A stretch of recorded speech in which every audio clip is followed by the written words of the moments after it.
Alexander the Great may have been buried alive because his doctors couldn't tell he was in a coma. Imagine being one of the most powerful figures in history, only to have your life and death shrouded in such a chilling mystery.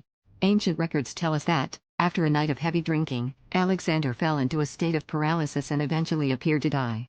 His body showed no signs of decay for 6 days, a fact that puzzled his physicians and added to the aura of invincibility surrounding him.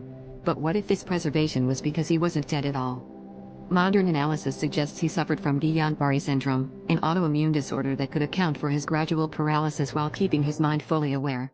The ancient world had no understanding of this condition, so Alexander's still, unbreathing body was assumed lifeless. The truth is, he might have been trapped in a living nightmare, aware but unable to communicate, as plans for his grand funeral were set in motion. His silence was mistaken for death, and his legacy as a conqueror was cemented in the annals of history while he lay entombed. The Macedonian king's sudden demise at the age of 32 left his empire in chaos, with generals and family members vying for control. Yet, perhaps the most haunting aspect of his death lies not in the political turmoil that followed, but in the possibility that Alexander, paralyzed and helpless, experienced his own funeral rites.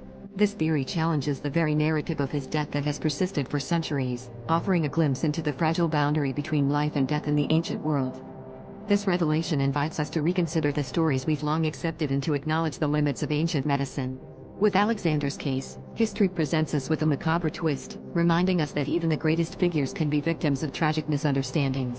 His legacy endures, but this eerie possibility adds a layer of vulnerability to the legend of Alexander the Great, making us question how many other historical deaths might have been premature.